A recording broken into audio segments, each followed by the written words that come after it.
once again to the Roman Roads podcast. Thank you for joining us on our second video production. Thank you. You're welcome. Hold on, let's start that again. No, it's fine. So let's just jump right into it.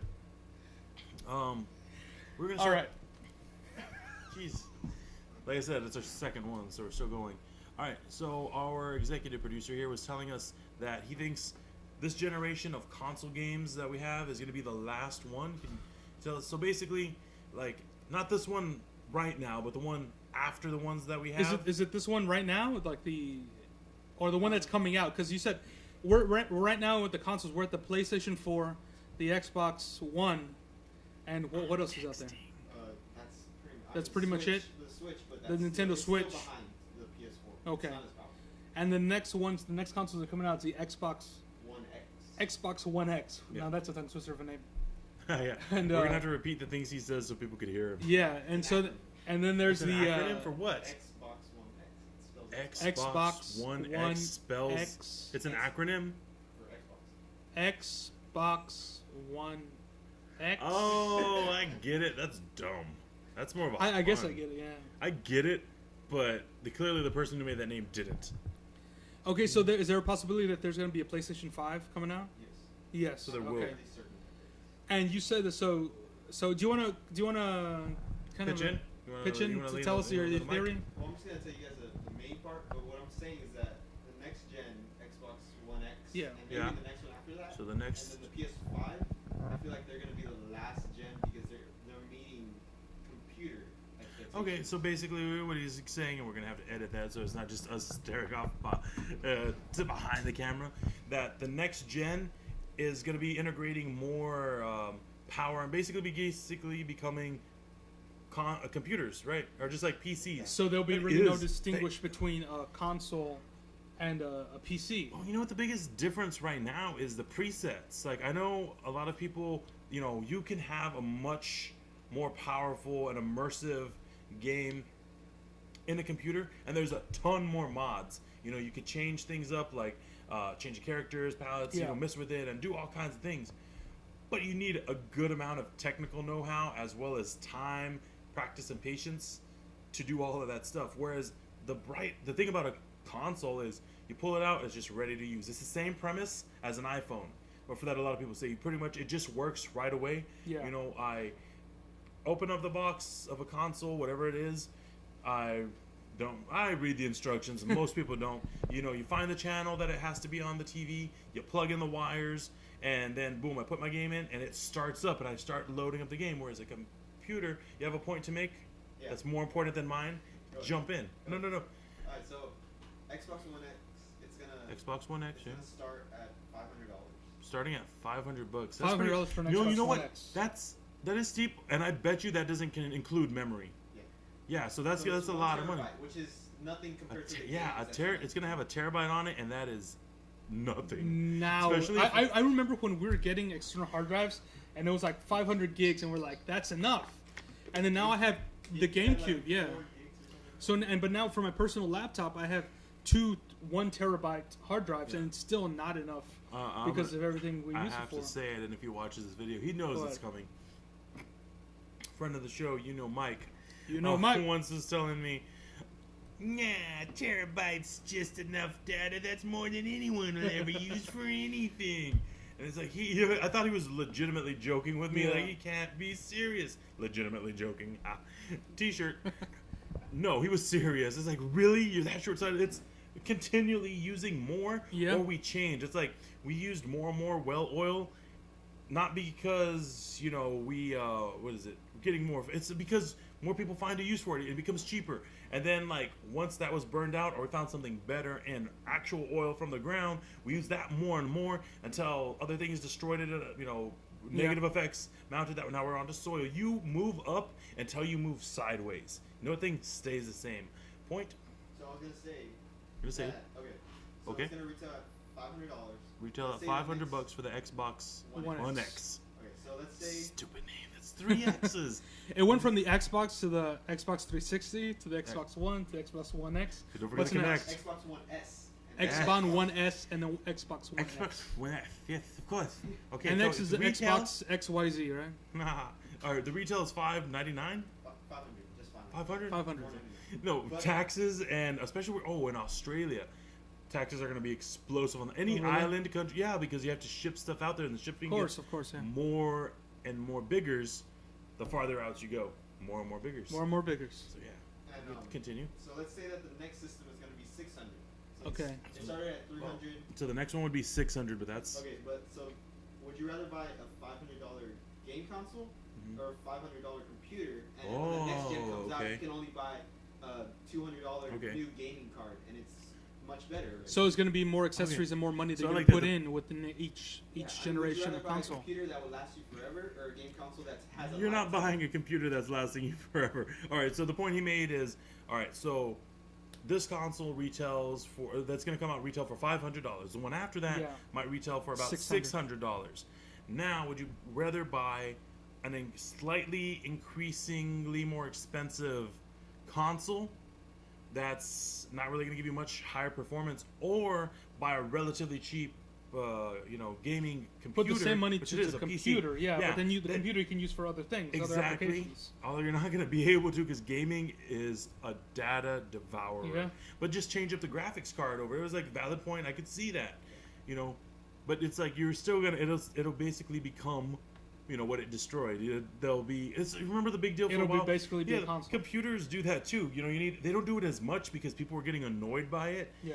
But it was like early 2000s, late 90s, that it was like a good every 3 to 6 months, computers got a minor update that was like really just like a chip or a small board, something very minor that you needed the whole computer for. It's like you didn't need the whole computer. If you had enough knowledge, you could cheaply and laugh at people like, oh, you're buying this whole thing. Most people don't have that knowledge. They just hear that something is new. They think the old thing they have is bad. And like I said, it's just going to go back to that. That felt like I made a really snooty head little twirl. But no, I'm not discounting. I do believe that that's where it's going to end up going. So you're saying that kind of be like the death of console, right? Yeah, it's going to turn into a computer. I could see that. No, because they are computers all along. Yeah. But basically that premise, it being just 100% dedicated to. Think about it. It's like the gaming in general is bleeding into so many other things. Yeah. Was it the technology of everything? It's like on our phones and stuff. And people made the joke like, phone gamers aren't real gamers. But the way technology is evolving, because they didn't like the simplicity of the games, they were predominantly puzzle games like Candy Crush and other things. And I could sort of see where they're coming from. The point is, we still enjoy that gaming aspect. Yeah. And the technology is condensing itself so much more that it's a lot easier to have much more, there's basically the same games that you have on console and other things, just like sort of toned down. There's first-person shooters. There's adventure explorer. There's racing games.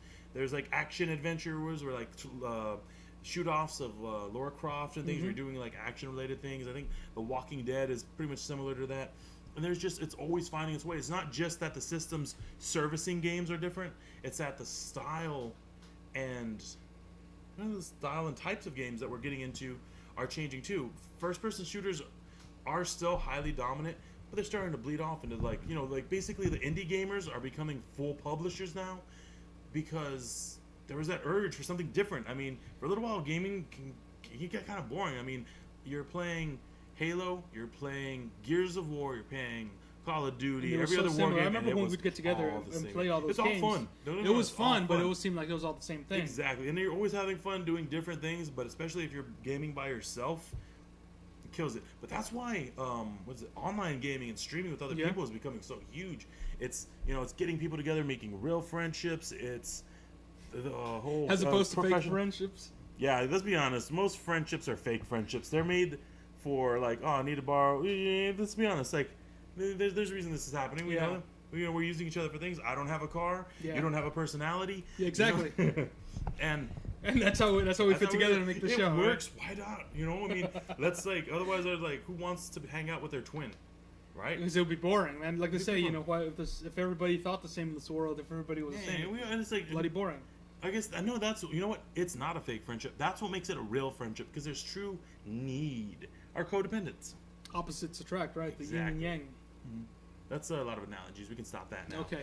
Stop that. Well, there was one thing talking about first-person shooters. Did you see this thing that in San Antonio they were doing the zombie run-through, where basically it was like paintball, but it was you would run through and there was people dressed like zombies. So it was like a paintball slash haunted cool. house. Yeah. So it was like you were in a video game, like hunting zombies, but it was real people. Oh, it's like you're playing paintball. Yeah, like you're that. playing paintball, but But people it made dressed it as like zombies. we changed the name because they're clever. But that was smart. I saw that and kind of was like, I was so intrigued about that and kind of excited me more than going just to play another zombie video game. Yeah. You And know, it's, trying to bring it it's to the more real exciting world. than regular paintball too. You know, sometimes just adding a theme to something makes it more interesting. You know, I mean, paintball sounds fun, but whenever they had it like the war-themed paintball and stuff, that got a lot more interesting. And then once so do you think that's why, you know, like people like, what's it called whenever they get dressed up, they go out and they pretend that Halloween. And the festivals that they have, or the groups Renaissance that they have, fairs, not Renaissance fairs, but reenactments, where they reenact, like they go do like Dungeons and Dragons out in the woods, and they pretend they're fighting. LARPing. Is that kind of like the next? I mean, you say like, okay, consoles are eventually going to end. Is it going to be a future where we get more socially involved in doing things like that instead of? I can see that being an aspect of it. There's not going to be any singular thing. I think there's always going to be LARPers. There's always going to be Renaissance fairers, and there's always going to be, you know, strict gamers. But there's going to be lots more bleed over. You have something like that. What if there's LARPing with virtual reality? What if there's LARPing with virtual reality? Also, yeah. Isn't that just virtual reality? That's the thing. But, we're going to have to change our language because so much of this stuff was very different and is now so similar because of interconnectivity. Yeah. That it's just the same thing. But you're saying like a group of people physically in the same space, but with the VR headsets and doing. You have friends somewhere else that are also in virtual reality. Isn't that just like online gaming right now? Yeah, but with virtual reality. Yeah, that's what I'm saying. We're gonna need to change our words. He's explaining. It's more of the same thing. It's more of the same thing, yeah. If you look at it, sounds like a one-sided conversation. I assure you, having his point of view changes nothing. Joseph is more of a gamer than we are. That's true. Right? I mean, I remember we used to be pretty avid gamers back in the day, you know? When we were like friends with each other. But no, like, I get your point of view. Okay, so basically, I don't know how much you could hear of it. His idea was you're basically LARPing, so like you're out playing, you know, Dungeons and Dragons or whatever, basically pretending to be medieval fantasy type characters out in the woods. That's what LARPing is. You know, you have a character and you're performing certain actions, like doing spells, fighting with like, you know, foam swords, and you know, you have certain points systems for how many times you can get hit. You get hit on the arm, you have to stop using that arm. But add VR to that, and also you're at home. And his thing, so he was saying that's VR and LARPing, and we were saying that's just VR. But it's a valid point. Do you think it would get to the point where it's like an Ender's Game type situation, where there's a physical place, and like let's say there's a miniature ring. Let's say, you've seen how they do the battle bots and that stuff, right? Yeah. Say there's an arena. Explain for the people, like, okay, battle so basically, bots. It's battle bots. So basically, controlling an actual thing. Yes, I'm in VR, but I'm controlling something. But through VR, but through your home, like at your home, through like online gaming, like it would automatically connect you to control a certain like robot. A robot, yeah, exactly. They already do it, like drones. Or Avatar, you know drones. that, yeah. Do you remember drone? that? Like actual drone fighting. Yeah, that's what I'm saying. Do you remember? There's this movie. I think he recommended to me. Good Kill. No, Good Kill. I haven't really seen that one. It was a Mexico. It was like the first Mexican sci-fi movie, or the last one that we saw. Oh yeah. And basically, oh man, we need to find the name of that. A really good movie too. Highly recommend. Please search it now. Yeah. So basically, the premise is far in the future, not very far in the future. Instead of having migrant workers, people coming from other countries to physically be and work here, lots of them. We would people have sleep dealers. Sleep dealers. Yeah. There you go. And people get attachments like what we were saying. Our producer's gonna get like a hole drilled into his head or something, and get virtual reality attachments. And basically, people could record everything they saw. They could edit the things. They could overloop stuff. They could, like, I guess, you know, I'm drinking water, but I, you know, tell my brain, say I'm drinking soda. So it was basically kind of like a first-person vlogging kind of thing, right? Delicious. That was an aspect of it. That was a part of what you could do with the gear that you had in your head. But another thing you could do is control robots set in first world countries and do specific tasks instead of having it programmed. So you'd go to these areas near the border because there was a huge wall set up around the border, and people would rent time. You'd still basically instead of sleeping, it was a lot easier on the body to just sort of get in the program and like just let your mind control this robot. It was like migrant workers. Yeah, exactly. And there would be a robot, and it's only got one arm and a camera, and it could just swivel and pluck fruit. And sometimes it was a welder. It's a bunch of different things. It's all manual labor, right? It's all manual labor controlled by these bots, but they don't need AI because there's someone manually controlling it. The thing is, they would still work these incredibly long hours, and they'd be so disconnected from their brains that they'd have trouble reconnecting with their bodies once they were off a shift. On top of that, I believe that the main character had sort of black market surgery done to get these, what would you call it, accoutrement, like electrical attachments into him. And right here. I got the Wikipedia page here. It says, tell us what the says. Workers are connected to a network via suspended cables connected to implanted nodes in their arms and back, allowing them to control the robots that have replaced them as unskilled labor. Sleep dealers are called so because one may collapse if one works long enough.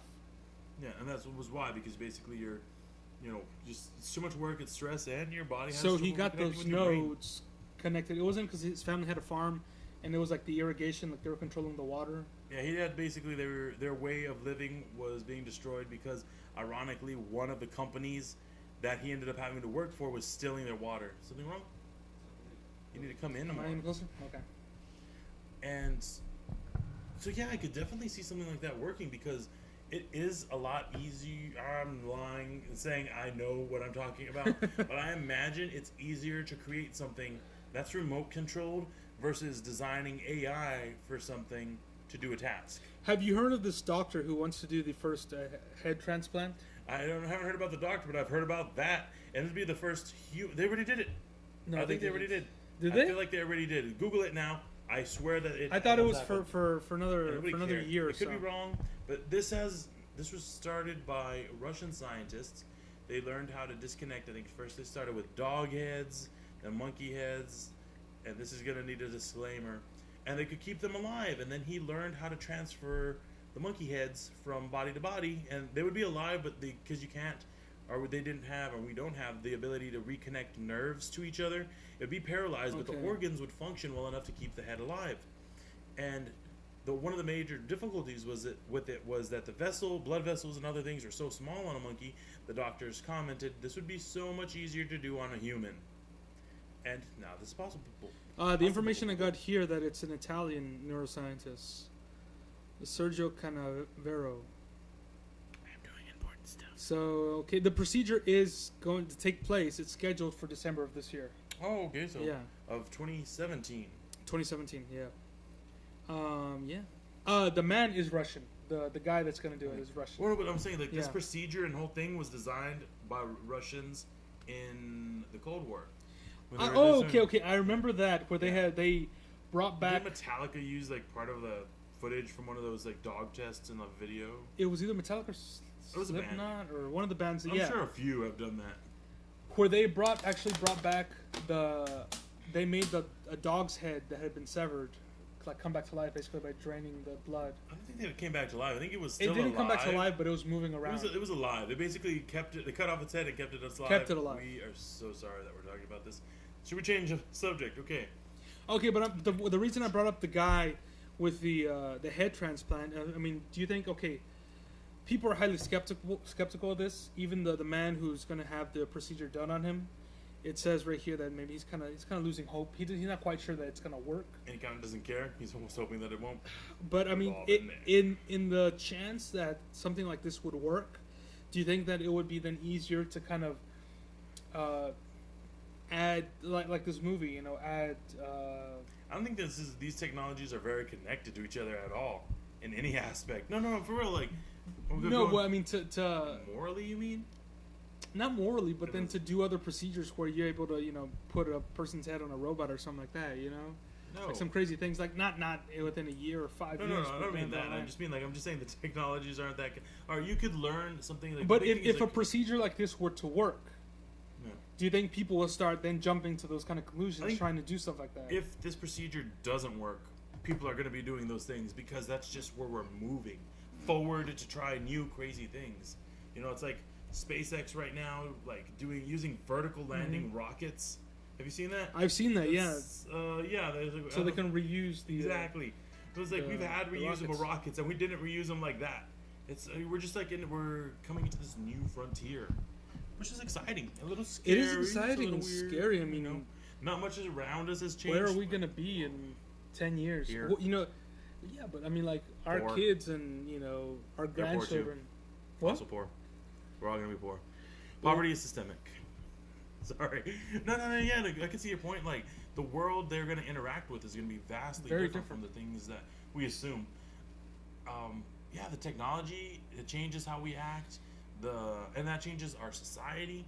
You know, in a lot of ways we're more open. I know some of the older generation said you guys share too much, and I know like we share a lot with the public.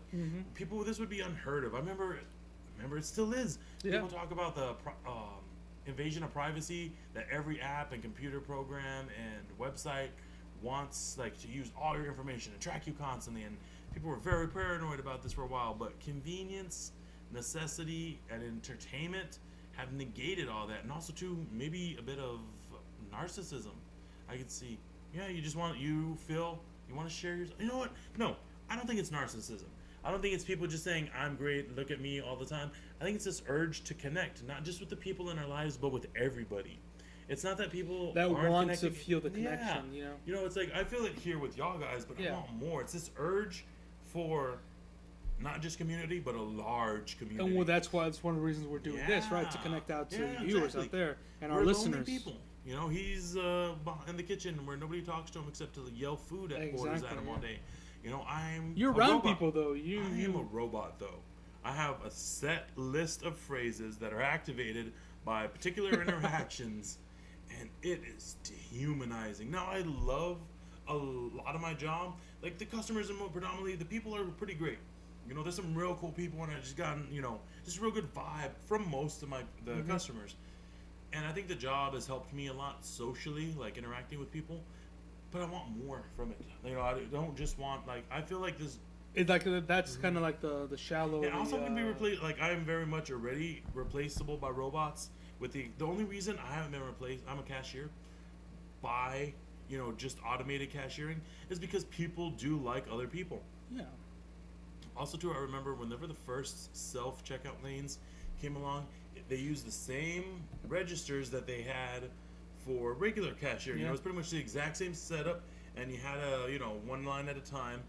But basically, people had so much trouble using them, or they just weren't comfortable with them. Now they're in little kiosks, all kind of together, our little banks of self-checkout things, and they have to have a person monitoring it, not for stealing. Everybody's monitoring for stealing, but for people not assistance exactly. Help. Yeah. Well, that's a funny thing because every time out here at the Walmarts, they have those self-checkouts. Everywhere the Walmarts. Yeah, so every time I go to Walmart, just for the sake of getting in and out and being quick, I do the self-checkout. But every time I go to H-E-B, or grocery store. You should feel bad. But every time I go to the grocery store, there is no self-checkout. So I always look for a cashier who I've already seen. I know. And even if I don't talk to them or strike up a conversation, there's a comfort in saying, I know you. Yeah. I know you've been doing this job here. I definitely see that effect. Like, there's definitely people who will wait in my line rather than go to someone who's new or rude. Understandably, a small amount of personal connection with someone or something can go a very long way. And there's a few. There's one lady at the H-E-B, and then there's a couple of guys who I know they're not much for chit-chatting, but they're not chit-chatters. I go to their line, and I know they do the job correctly and proficiently, and it's a comfort, to say, to know, just kind of like it's just comfort to seeing them and say, hey, like, I know that you do your job well. Familiarity. It's like familiarity. It's like why you sit in the same chair all the time when you have options of all the chairs in the house. It's why you have a favorite spot, a routine. That's what it is. It's comforting, It gives you enough. Hopefully, it gives you enough comfort that you're comfortable and straying away from it. Yeah. Occasionally, knowing that it'll be there later. I hope. But yeah. So the future might be different, and the difference is scary. But the future itself won't be. Because this right now, you just made me feel a lot more hopeful for some reason. Because that's what we're hoping to give you here is more hope.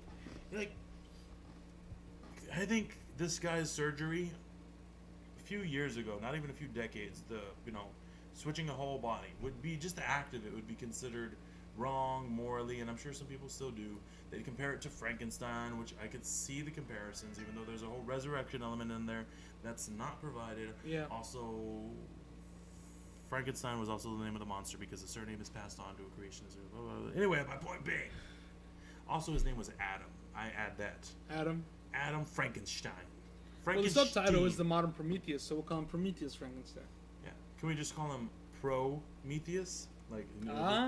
Okay, so but we've had so much advancements, and we've seen people with face transplants. Several. We've seen several different types of limb transplants. We're comfortable with organ transplants. We're more than comfortable with those things because we know people affected by them, and we know more tenuously, perhaps, people who have been affected by having all their mobility taken away or full organ failure, and it is just sort of a next step. And I was actually talking today about organ donation, and just sort of like wondering about it. I'd actually considered doing a live organ donation of a kidney or a liver. Yeah, a little while ago. Yeah. Well, I know that you can kind of like, even if you don't have somebody that you can donate an organ like that to or something like that to, you can go onto a list and look for people who need an organ donor. And like sometimes they'll have a donor, like somebody wants to donate but they don't match. So like you say, okay, why match with you? I'll donate to you. And then your donor, the person who wants to donate, will donate to somebody else with whatever they match. That's usually done with couples and families. Like, somebody in there, like, okay, I don't want to feel sad. So we'll say, Mr. Wall, my, good friend, needs a brand new spleen, or gallbladder, or perhaps tonsils. All right? So I don't match with him, though, but I'm willing to donate. So we get on the list, and there's another person who I match up with. But they have a friend who would match up with my friend, Mr. Wall. So while I donate my, gallbladder to them, they donate their tonsils to Mr. Wall. Science. I've had both my tonsils and my gallbladder removed. Oh my God! Are you okay? Why I'm didn't okay. you tell I'm still me? here. Yeah. But there's no way somebody would have given me their tonsils or my. I would have. Oh, you could have both my tonsils and my gallbladder because they are both inflamed. Thank you. I appreciate the gesture, but I don't need them just want to donate maybe your wisdom teeth, perhaps. I've had my wisdom. I've thought about donating. I wonder because, here's the thought: can you can donate teeth? Why not? Can I donate my wisdom teeth to someone who's like missing a tooth? But the whole point of removing wisdom teeth is to remove them. You don't need them. Yeah, in the spot that they're at. But say somebody is missing a tooth from up here, and I'm gonna do this at some point. I would love for you to go get your medical degree and become one of those doctors. I'm gonna ask. I have a dentist on Facebook who likes flaunting their dentist flag, and I'm gonna bring this up. And bring it up, all right. And you know what? They're going to do this. They're gonna practice it. The people are gonna call them crazy. They're gonna be millionaires, and people are gonna like, oh, how'd you come up with such a great idea? And they're gonna lie and say that they thought of it themselves. My point being, organ donation is good. Okay, so yeah, like that. Yeah. I was considering really more, because don't go ask me for my organ. I found several reasons. Honestly, my health would prevent it now, and probably would have at the time. But I was curious. Honestly, like one of the reasons I was thinking about it was because I needed a medical checkup, and I could not afford it. I had no insurance then, and I was like, all right, well, they'll do a full medical exam. Yeah. And then also, I just couldn't afford the time away from work to recuperate. And I've heard that some insurances would pay for my time to recuperate, but it's like a whole lot of extra paperwork. There's also all the risks, and I don't want to say I've ultimately decided against it, but currently I'll hold on to my bits, malfunctioning though they may be. But when I'm dead, totally take everything you got and use it. If some guy wants my whole body, take it. If you want half for whatever reason, perfect. Somebody's got conjoined twins just up to the neck. Yeah, split me in half, and I don't know how that would work. Put like either halves on like part of them, so that way like I'm two people. That sounds dumb. You had a point? Is there a point where it's morally wrong? Joseph's asking if it's morally wrong. Like, is there a point to it? Like, I mean, if you gave your whole, like, let's say it progressed further in the future and you gave a lot of yourself to someone. Yeah, like your whole body. Yeah, it would be you, but then. Okay, this is kind of like that. So, like, if you were to give your body to somebody who's, let's say in this case, this guy, he's paralyzed, you know, and so like if I were to say, well, you know what, take off my head, and transplant it, and I'll take his body, and let's say this like, surgery will work flawlessly, and they put my head on the paralyzed body, his head on my fully functioning body, would that be morally wrong? Well, like, were they both alive? Yes, and then we both live. Okay, hold on. I think I got the miscommunication here. There's a man who, like this guy who's gonna get the head transplant. His body doesn't work. He's paralyzed. Yes. Okay. So if I have a fully functioning body and I say, you know what, I'm healthy, I want to give my body to this man, switch our heads, and it works flawlessly. And you're gonna be paralyzed now? And I take over his paralyzed body with my mind, my conscience. I feel like can I stop? No. Would it be morally? Okay, no. It doesn't make sense, but would it be morally wrong? All right. So I thought you were going a different direction. I thought you were going with that whole, if I, take a part away from a ship and then replace it with something and then slowly replace the bits one at a time, when does it become the other thing? Well, that's another question, yeah. My point to that would be, it's all in the mind. The mind is where the person is at. The shape of your body has no bearings. Well, it has some bearings on it, but predominantly it's where the mind goes. You don't even have to go that far for that moral equivalency of, switching a paralyzed body, basically lessening. The thing with that would be today, cost is what I was talking about. So there's space. Robot body. That's where we're going. I'm down with the robot body. You know what dance I'm gonna do whenever I get the robot body? The robot? The worm. This would be awesome.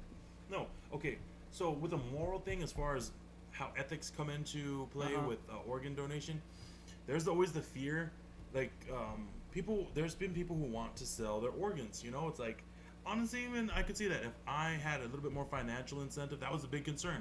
I'm going to be losing money to help someone else. But if I, in fact, could earn money, then altruism plus financial incentive would totally have been, a deal changer for me. So like legalizing the black market and basically, and there's a black market for this. Business. Yeah, exactly. And I understand that perspective because it's usually rich people basically taking advantage of poor people. There's no financial incentive for a rich person other than altruism to give an organ or limb or to any way lower their standard of living for someone who's making less money than them, short of altruism, or just feeling like, basically, I want to help out. I'm a good person, and I think your life could be better. I live such a nice, comfortable life that I could sacrifice it and still live a good life. Yeah. And that rarely happens. So, yeah, there's countries where people will donate kidneys, not donate, they sell their kidneys to richer people. And also, too, there's the financial incentive for people who are older and tend to not get as many donations because they don't want to be risked on, they feel like the organ's going to go to waste. There's a lot of ethics in it. Yeah, you don't even have to create, a sci-fi weird alternative where I'm so altruistic that a cross on my shoulder isn't enough. I need a full person's paralyzed body to truly feel the impact of how much better I am. I just feel like that person would be smug. I just don't think that the person is like, no, take my body, and be not paralyzed. This would be the smuggest person. They would be able to move because the smug would lift them up. And they're gonna die. There's something wrong. Okay, what about this? Stroke, like a stroke? Okay, so a person has a stroke. What if it was a transfer of consciousness only? Okay, so like you were being movies that have dealt with this premise. Yeah, some recent. So what if it was like you? What does it matter? I don't know. The recentness of the movie. Because only current movies are good. If it was made more than 2 years ago, it's... Sorry. I felt like I was making a point. No. My sugar's crashing. Can I have another soda? That's why I'm being a jerk. Surely that's the reason. And bring me I was going to ask for soda too, actually. I think we're both feeling That's what it is. We're under these lights. No, so what if, let's say somebody's paralyzed, can't use their body, but they can transfer their consciousness into your brain, so it's kind of like a multiple personality situation where you can switch in between the consciousness, and they could use your body for whatever. Like you give free free reign and legal, everything legally binding. Okay. So this person can use your body. Thank you. Okay. Thank you, sir. Thank you for no. Yeah. At all. And I thought he was gonna go around and give it to you on that side. There's Sorry. stuff over there. I see what you're saying. I see what you're saying. May I comment? Go ahead. Okay. Hand me a brownie first, please. Take these brownie points. Thank you. So, you're talking about there's this condition where, like, basically full body immobility. Yeah. You can't communicate with the outside world. You can't move, but you're still conscious in your mind. It's not, like, I think they call it coffin syndrome. Terrifying, legitimate fear. I really had this fear when I was growing up that I would like somehow be in paralysis and not be able to affect the world. Mm-hmm. And they'd be. And there's stories about people who've recovered from this and how terrifying. Yeah, sleep little light sleep paralysis to get how terrifying that is. But imagine knowing that you're truly awake. People are putting needles in you, ignoring you, just like the amount of crazy you would go from that. And they're absolutely talking about using technology to get into people's minds to see if they're communicating. They already can do brain scans that can help detect if there's like a person still alive in there. And with VR, hopefully, what was that reaction? I was thinking about like even surgeries. Surgeries? Oh yeah, terrible yeah. surgeries. Well, even I know like there's some people who suffer from extreme autism, where it's like their mind works perfectly, but there's no way for them to physically communicate. I think there's a thing. It's a mental thing. Yeah. It's a neurological. That is a whole different can of worms of things to unravel. It's like their code. Yeah, what I'm saying, no, like people with autism, I understand their brain is actually functioning quite differently from other people's. That's like basically comparing someone's, one brain is, using HTML and another person's brain is using whatever they got on the Matrix. Just something totally different. Not better or worse, just very different. And just to like, for this example, the Matrix is totally the person with autism's brain because they're doing something kind of creating their own world that's terrifying for them. My point being, the coffin syndrome, terrifying. Technology is working towards that. And I can see the moral implications people are talking about. They would live more in their mind or in virtual reality than the rest of the world. Mm-hmm. The thing you were talking about seems like an awesome movie, but I do not see that ever being a kind of possibility. What? Like you put another person's brain in like possession? It's We're like talking about medically mind. The first example of medically perfected possession. It would be possession, wouldn't it? Roman Aguilar Gilberto Productions. I'd watch it. Don't get me wrong. That's I'd a watch pretty good it. movie. You know what? Maybe that'll be the first movie I direct. What do you mean the first movie you direct? You've directed several movies. Haven't been put out there, but it's been directed. They've been put out there though, slightly. Yeah, like small viewings. Yeah. You're not gonna find any of them. If you could find one of his movies, you get all the hipster credit right now. But no, like I see what your point. And don't get me wrong, that does sound kind of cool. That sounds similar. There's this thing, a syndrome where your brain, not a syndrome, like a medical thing. They'll use it to treat. I don't remember what. Well, they can cut your brain in half. Your brain exists. I remember that. Yeah, not we had all a the way conversation down about to that. the spinal column. Isn't it just like a little bridge that There's a little bit of material. Bridges your They left and your cut it. right hemisphere?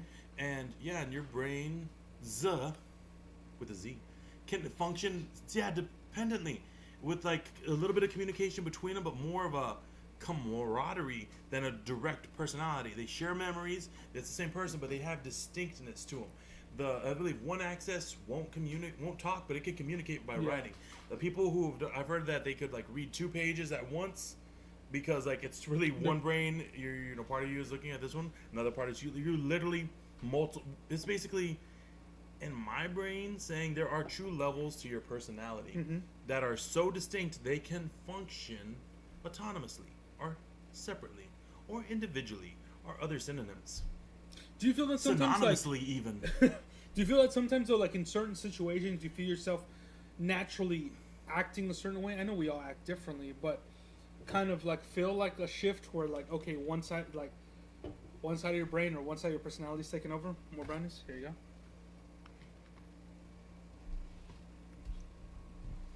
What are you talking about? Give me an example so I can know what you're talking about. In some situations, I feel like I'm more I base my actions or reactions more emotionally than logically. And then some other things, it's just like my logical side of my brain pops in, and I'm like, okay, I got to do this, this, and this. Yeah, how hard was that to explain? But I see your point. Yeah, and I could see that being maybe different aspects of your brain. Yeah.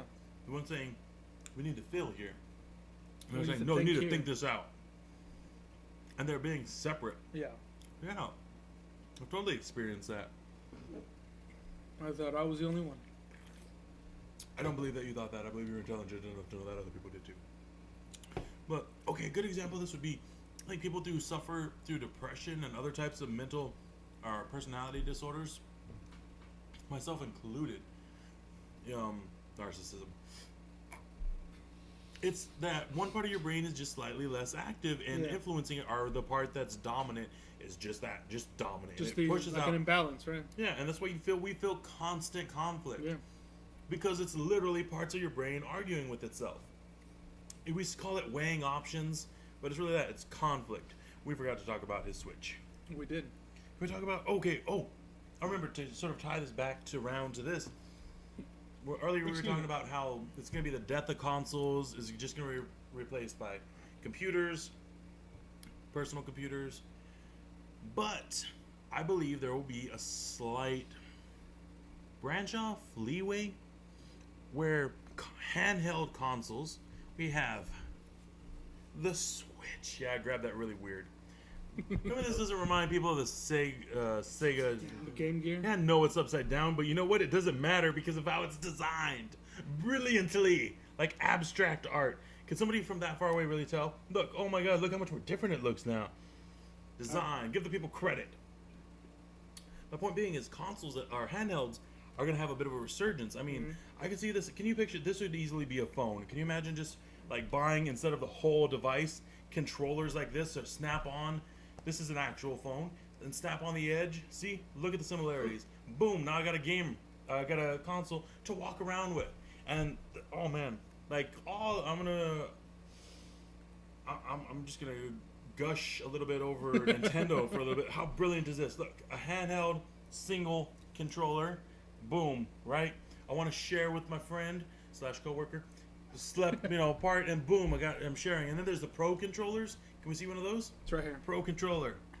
I almost dropped the game. And then boom, I got like much more comfortable. And so you said that with this controller and then the two side controllers, it could be up to 3 people playing. That's awesome. There's buttons right here. Press them down. Okay, we can see on camera We doing don't that. need to So. take it. Just hand it to us. Yeah. Okay, boom. Oh, look at this. Look at this. Boom. All right, so I got there's a monitor. There's the case that came in could be Here's used the as controllers. a stand. It's this whole little accoutrement, all this stuff. Like, we each get one, like, and then we can play. And we play games, and it'll be fun. And we're having fun together, and it's like all this stuff in one. Cool little addendum. Also, although personally, I think that. Do you want us to reattach them? No, All right, because we can't. We're old now. I'll try. This still comes with cartridges. Cartridge controllers. Just don't mess with it. Yeah, so cartridge controllers? Did I say that? You said cartridge controllers. Yeah. Whatever. Maybe they'll be Game you cartridges. buy the game and it's in the cartridge, the controller, like how they have some of the games at the flea market, where all the games are in the controller. You know Oh what I'm talking yeah, about? like the little plugins there. They have like 30 games per. Like the classic, If what was you're it, the bored, you know what NES, we're mini talking NES or whatever? Yeah. I wanted so bad to get one of those, and they were Was couldn't it those find one. games that like they were from China and they came with like a little, an arcade system, had like hundreds of games, and it was like the same games copied over and over. Alright. I think personally most games in the future will be downloads. Huh? they're not a. You figure it out. Well, I explain this point. That would be brilliant. Shops like GameStop. Was it GameStop? And there's a few other. I'm sure like Canada has its own specific place that sells games. Best Buy has its own windows and stuff. And then, like they said, the big deal is physical copies. But tell me, it's like more things are just like digital copies now. I could see the point, and like maybe even buying like your own controller. Sorry, well, they were gonna come out anyway. Of games. And right now it's still a cartridge. Now, a cool thing they showed us a little while ago, which I'm not going to do again because it was nasty. nasty. I was going to ask which one it was to make no. sure it was the right one. We're all good. It doesn't matter. We're all disgusting humans. Where? Well, this is a pretty small. So the first thing that might come to mind, like with the fidget spinners, is like, oh, they're little parts little kids could swallow. Yeah. They coated it with something that is super bitter. And the bigger the lick you take, the bitterer it gets. Do you know exactly what it is? It's a chemical. All right, is it just the sticker or is it everywhere? Could I lick this whole thing and taste it? Should I wouldn't lick the back because that would mess up the. We're not gonna lick the middle part. I'm not gonna lick any of it. But the point is, like, it's been like, okay, they thought of that, and that's brilliant. And one case carries 4 cartridges, and even more than that, there's a mini case within the case that carries mini SD cards. I'm not gonna open it up because I've got big clumsy fingers. But it's like, look. Miniaturization, compartmentalization. That was actually pretty cool. No, you take it from my hand now. Yeah, that's amazing. But I think this is where this will be the branch off. I could see 100%.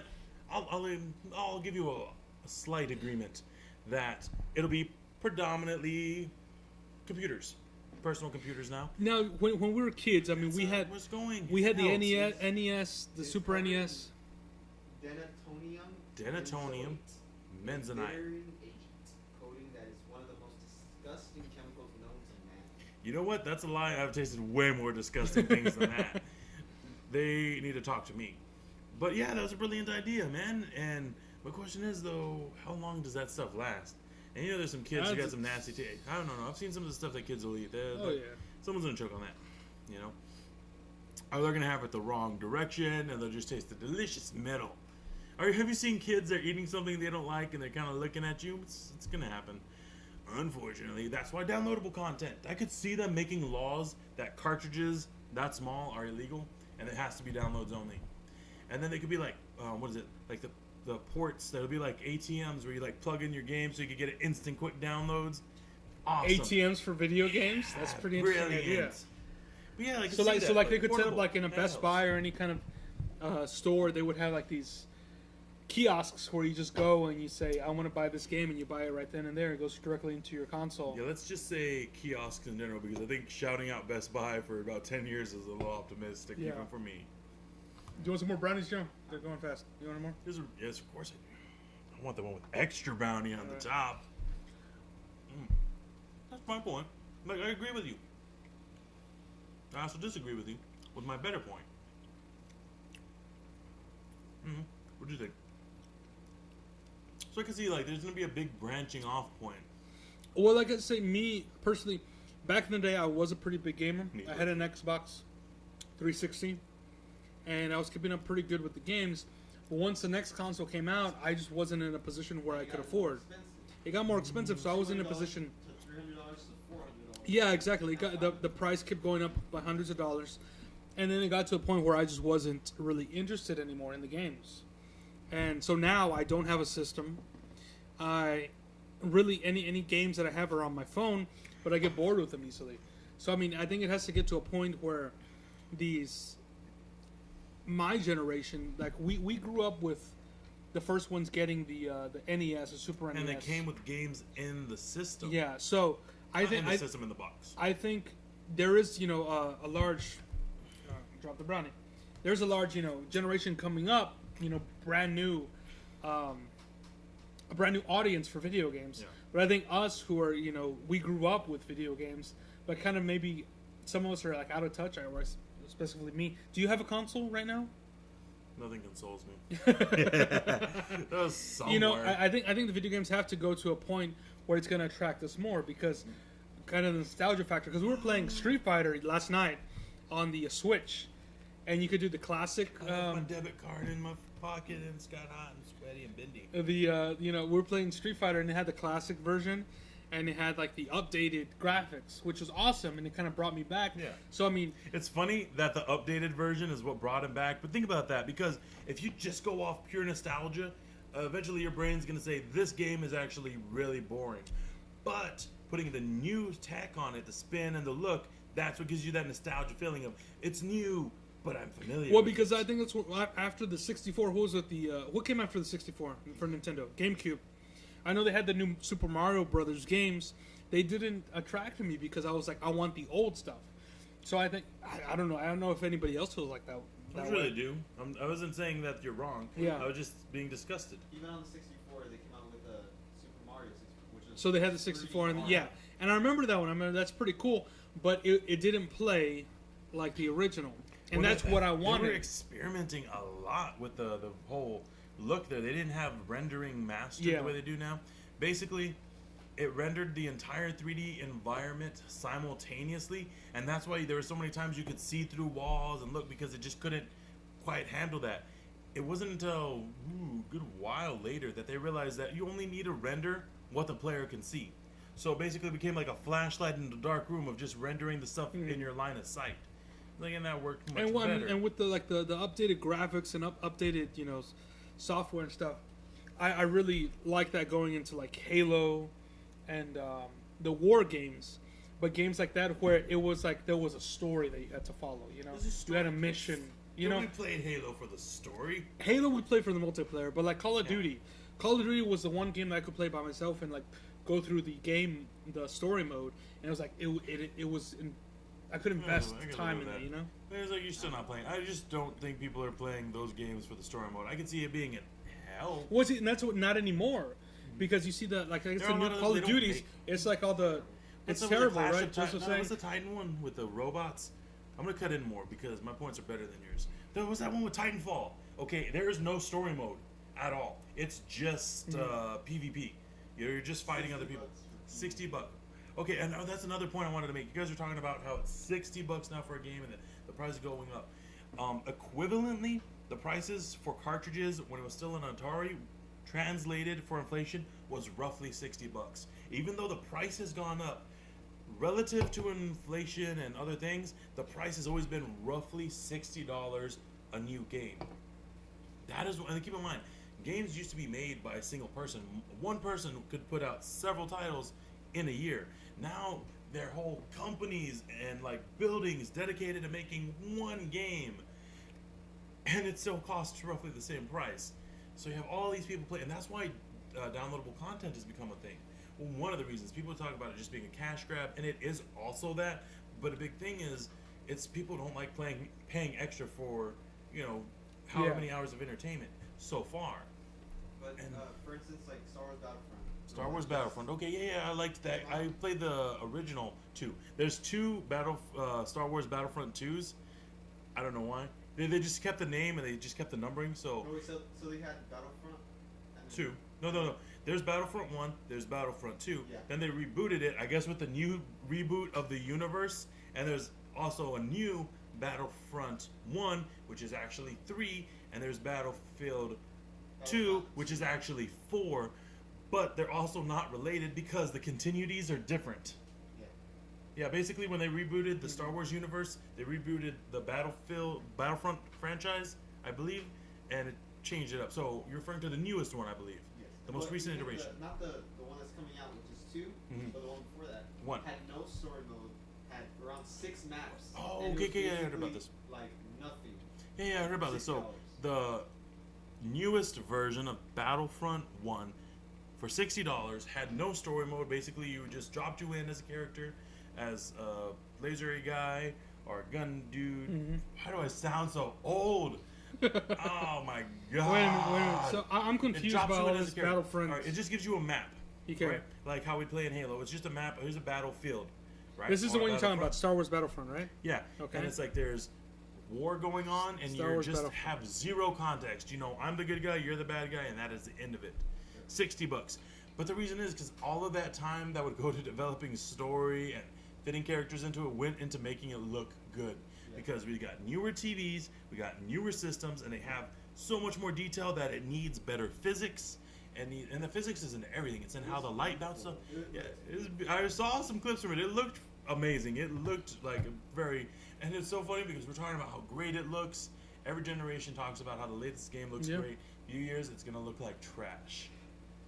Just like you won't be able to play it for the nostalgia effect. Same thing with Street Fighter. What'd you say? The original? It's like, and then you're like, but the rebooted one made me feel nostalgic. Yeah, said that. But that's true. He's right because it doesn't hold up. You're watching things progress, and the same thing happens in TV, or movies. Movies You know, with the special effects. Yeah. There's so many HD remakes now, like especially HD, Legend of Zelda oh, Wind Waker. Yeah. Mhm. Came out for another $60, even though it came out on GameCube. You know, that's fine.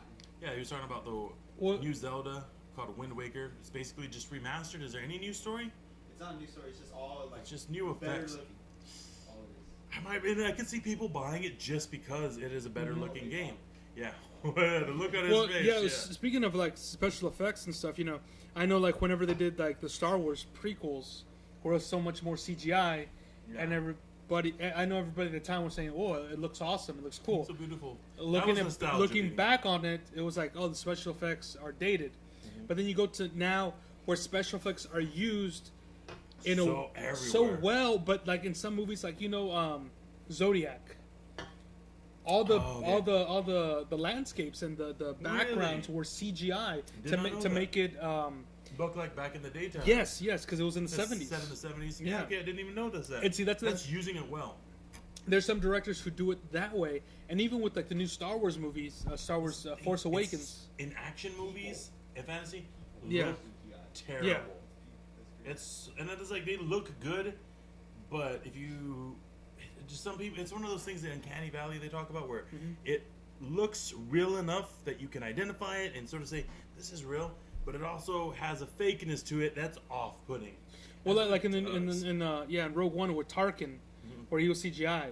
At first, it was so weird to me, but once he popped up again, it was like, okay, I accept that he's fake, but I know like he's I know he's part of the story. At first, and then it didn't bother me. Then you were able to suspend it. And it didn't bother me at all. I can see how a lot of people it does, and it's because it just doesn't quite fit right. Yeah. I know a lot of people praised the movie Life of Pi for they had a CGI, everything. Everything was CGI, including the tiger. Didn't they want to use a real tiger too? I didn't know about that. Totally I'm different pretty movie. sure that somebody thought the about movie it. get like half made. Yeah. But the tiger supposedly looked beautiful, and very quickly after, looked terrible. But the company that made the CGI effects, whenever the movie Life of Pi started winning their awards, I'm sure you saw this, they had to ask for like donations or reach mercy out to the company because it was going bankrupt. And the reason is it's set up in a bidding contract way. If you want to work CGI on movies, they give you, these are some basic things we're going to want. Who's the lowest bidder? And they have a terminology that I won't use called basically inferring that they're messing with the pixels individually, where the after their work, it takes a very long time to work on one part of a CGI scene, let alone the whole scene. Changing one small thing could change everything. And the thing is, what they think is a small change, the directors, is a huge change. Adding fire to something, totally different physics there, and you have to redesign it and program it differently for each scene.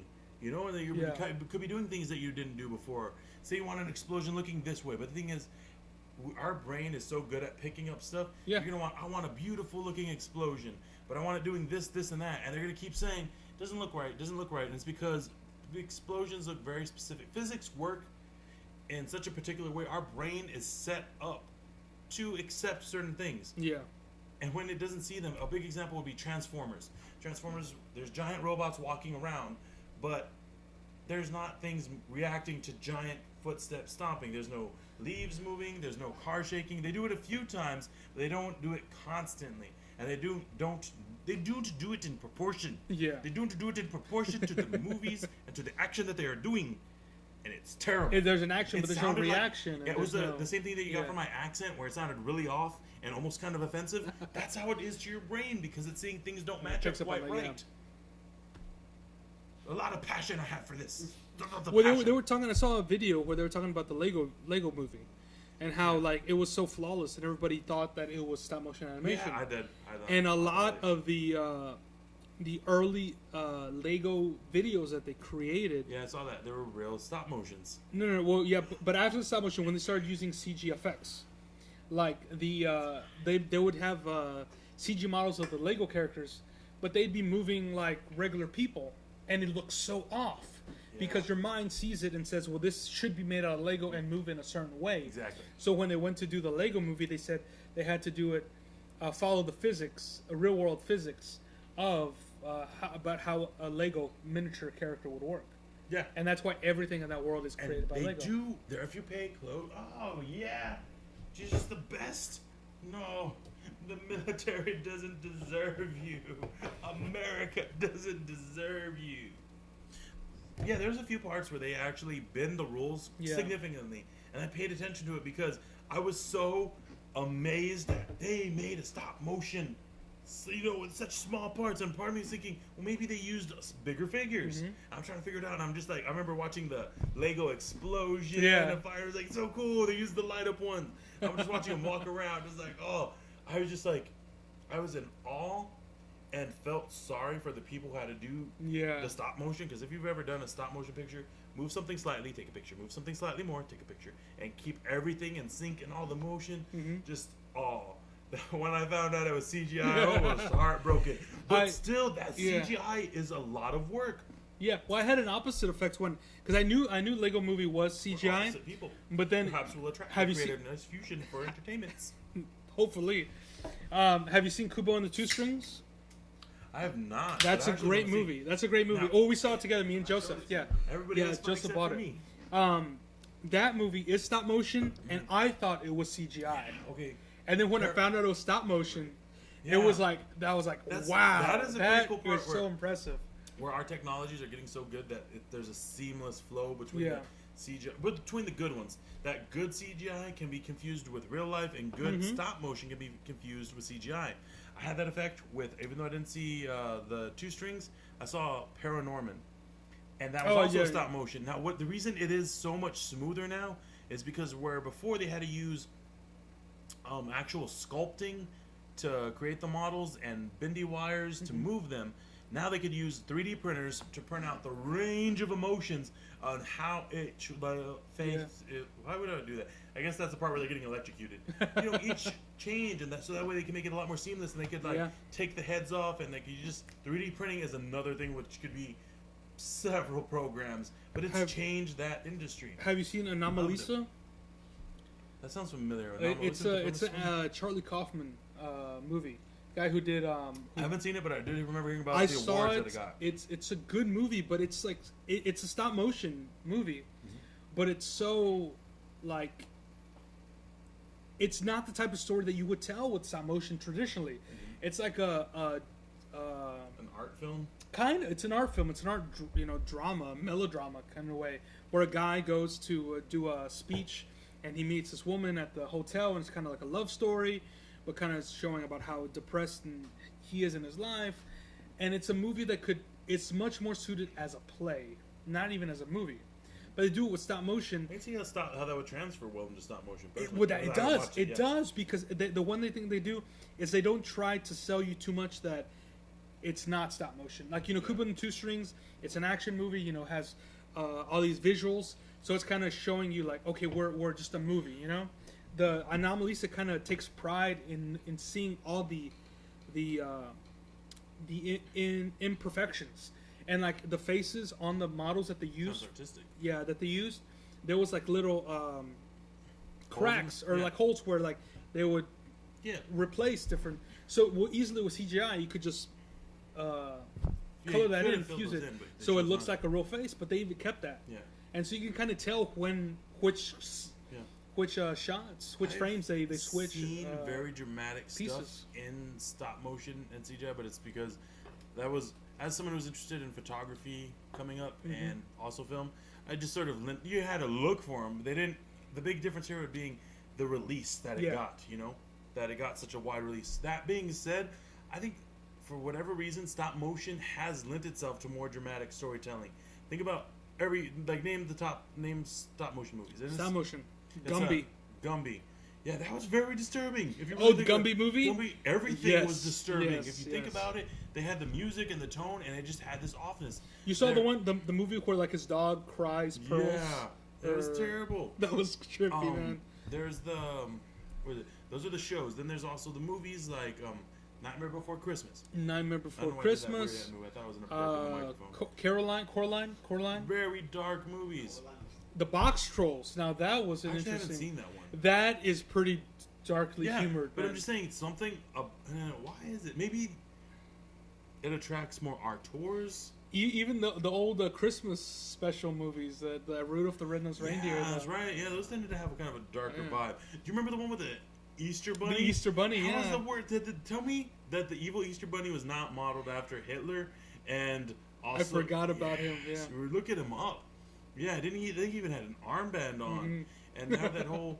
a little bit of Hitler and a little bit of that guy from Doctor Strangelove with the arm, the mechanical arm, I think. You know, you're talking about from... He had to move it. Bride of Frankenstein, isn't it? No. It was he was in Doctor a wheelchair. Strangelove. Oh, well, that's Doctor Strangelove. Yeah. That's That's what I'm saying, Doctor Strangelove. And he had the mechanical arm that he had to constantly adjust. Yeah. That was a funny part. But he has the rabbit has. I'm so sorry. Has a mechanical tail that he clinks along. It's been so long since I've seen that. Yeah. Me too, but it's scarred me so much. Like also, I was never really much of But a holiday if you think of movie watcher for various reasons. If you think about saw that. The original stop motion movies that they made, it was like Jason and the Argonauts with the skeleton pirates or Sinbad. Those were clay motion. They weren't just stop motion. Those was clay. King Kong. You know, Godzilla was a man in a suit, right? Godzilla was never stop motion. You know what? I'm not sure. Monsters like that. I think it was. Well, certain scenes definitely. The Empire State Building, I really want to say was stop. Well, King Kong used a variety of special effects. That was like the special effects movie at the time. But it was, I guess, to show the impossible, the frightening. I mean, that's. Sometimes you just gotta they push. should. I would. You know what? I would love to see like just a straight up horror film as a stop motion, because I think it would. I bet you it exists. Well, like think of Conjuring Part 2, The Crooked Man. That was actually a dude in a suit. Have you seen Conjuring Part 2? I thought I did. Which one's? Then it's got a crooked man. What's the Crooked Man. The Conjuring Part 2. Conjuring is the. It's not with the nun in it. Yes. The Crooked Man is the nun. No. Crooked Man is the other guy in. I only saw the beginning, and then it was like I was sleeping. The kids have a little toy that has a. It's a real poem. Oh yeah, okay, I've heard or it. Or a rhyme about the crooked man. There was a crooked man, and he walked a crooked path, and there's some other crooked things, and he did some crooked math. And he became a crooked man, So the crooked man comes up, and he looks like a stop motion character, and he moves in that jaunty way, like old stop motion. I love that word. And it's so creepy, and I was creeped out, and I was like, "That's cool CGI," thinking it was CGI. For the most part, it was a man in a suit, and they had to move a certain way to reproduce the effect of like they did stop motion a little like bit a puppet in the Silent Hill. The way exactly so just like that. Have that good control over their motion. Dancers even. You know, funny thing talking about since I reference puppets, when Toy Story came out, I remember a neighbor of mine thought that they were actually puppets and didn't think that they were CGI. What? Toy Story? Oh yeah, well isn't there a few scenes? I swear there's a scene in the first one where Bo Peep's walking away, and that it was like, but the thing is, didn't they use like semi-stop motion? No, it's all CGI. It's all CGI. A few parts, I think. Well, anyway, it's all CGI. Science. Let's read it. Do I do a creepy voice? What are you reading? The Crooked Man. Oh, the Crooked Man. Okay, I guess is this where we're gonna end it? We're at an hour. Okay, so for the end of it. But this is how we're gonna go on. Oh wait, do you want to do a quick overall end and then just really have this be the end? This will be the end. Give me some headphones so I can hear myself too. All right. Finish it up. Wrap it up. Okay, so thank you. Thank you for listening to us. Let us know. Thank you for listening and watching on YouTube. And sorry, interrupted. Finish everything. No, they did the whole thing. You can find us here on YouTube at youtube.com/The Roman Roads Podcast. Find us on SoundCloud at The Roman Roads Podcast. On Facebook, we are at Roman Roads Podcast. We try to update the Facebook with every time we post something. We upload a video, upload another podcast. And then we're also on Twitter at Roman Roads. It's not active. Very. But it will be possible. And we have a Patreon page, patreon.com/The Roman Roads Podcast if you want to help us out. $1. We're asking max $5. We're still figuring out the gifts to get you cool stuff. Well, hopefully we'll have mugs, shirts, why we're asking for stickers, cheap discount for just whatever for the smallest amounts because right now we cannot do much. But we appreciate it. We appreciate the donations so much. Yes, we haven't seen any yet, but hopefully soon. Yeah. So thank you for watching and listening. I'm Roman Gilberto Aguilar. This is Rhodes, and thank you for Joseph Rivera, our producer, our new producer in the back. So much that you like the mics, you like the wires, you like that little red box thing over there. Probably this laptop and every other piece of electronics in this room. Thank him. Yeah, and in the so far he's the main donationer. Yeah. Even though.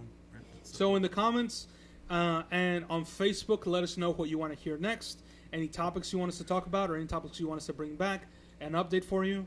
So thank you so much, and this is how we're gonna end it. Creepily. Should I go with the Tiny Tim reading? Sure, go ahead. There was a crooked man, and he walked a crooked mile. He found a crooked sixpence upon a crooked stile. He bought a crooked cat, which caught a crooked mouse, and they all lived together in a little crooked house. And that's the end.